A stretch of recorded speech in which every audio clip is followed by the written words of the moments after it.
Come away, servant, come. I'm ready now.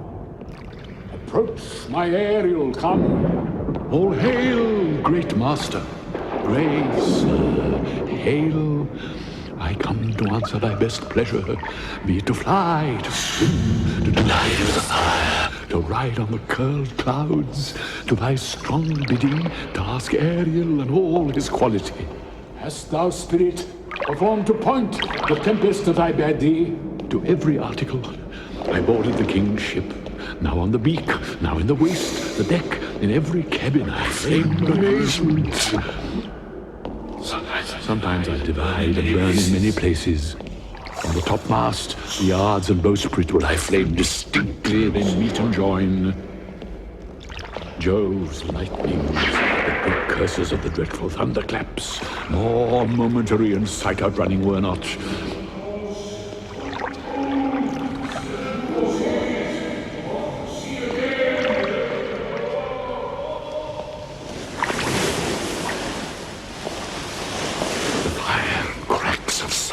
Roaring, the most mighty Neptune seemed to besiege and make his bold wings tremble. Yea, his dread trident shake. My brave spirit, who was so firm, so constant, that this coil would not infect his reason. Not a soul but felt a fever of the mad, and played some tricks of desperation. All but mariners plunged in the foaming brine, and quit the vessel, then all afire with me.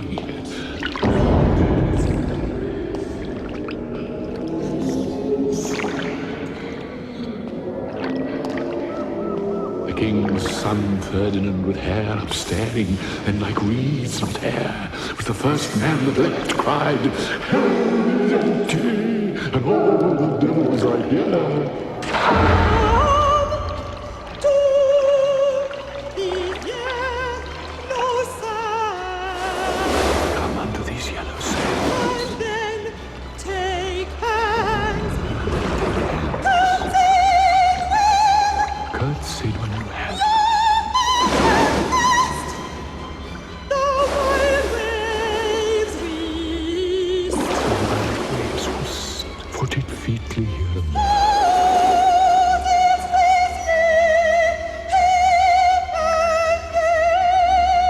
Sweet sprites the burn there.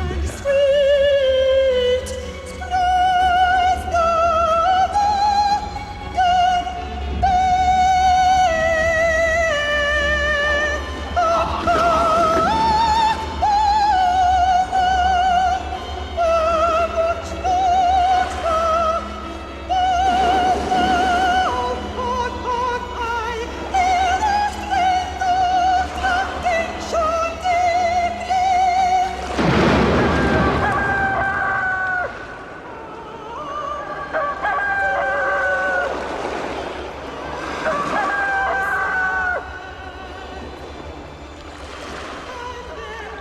The king's son have I landed by himself, whom I left cooling of the air with sighs in an odd angle of the isle, and sitting his arms in this sad knot. Of the mariners, say, how hast thou disposed, and all the rest of the fleet? Safely in harbor is the king's ship. In that deep nook where once thou coursed me up at midnight to fetch dew from the still-vexed Bermoothes, there she's hid, her mariners all under hatches stowed, who with a charm joined to their suffered labor I have left asleep. And for the rest of the fleet whom I dispersed, they all have met again, and are upon the Mediterranean float, bound sadly home from Naples, supposing that they saw the king shipwrecked, and his great person perished. Ariel, thy charge exactly is performed, but there's more work. What is the time of the day? Past the mid-season.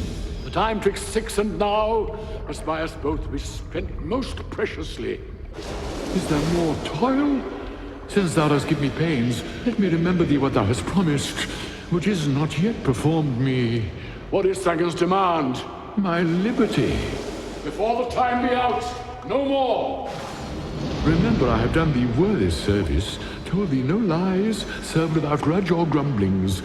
Thou didst promise to bait me a full year. Didst thou forget from what a torment I did free thee? No, Thou dost, and thinkst it much to tread the ooze of the salt deep, to run upon the sharp winds of the north, to do me business in the veins of the earth when it is baked with frost. I do not, sir. Thou liest, malignant thing!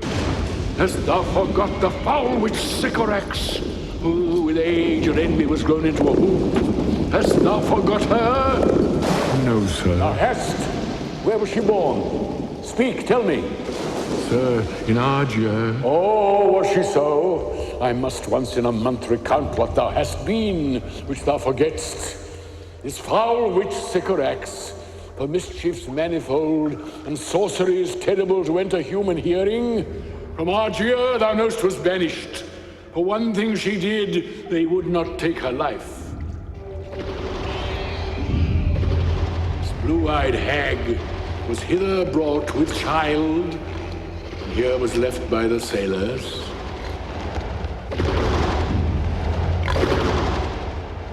Thou, my slave, as thou reportst thyself, wast then her servant.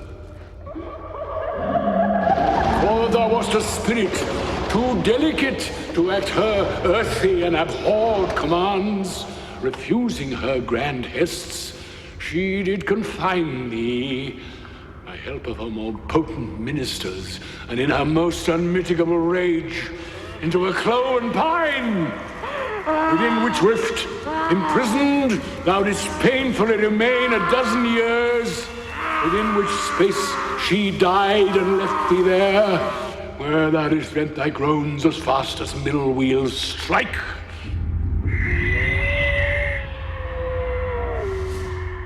Thou best knowest what torment I did find thee in.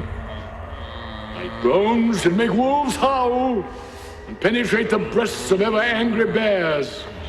It was a torment to lay upon the damned, which Sycorax could not herself undo.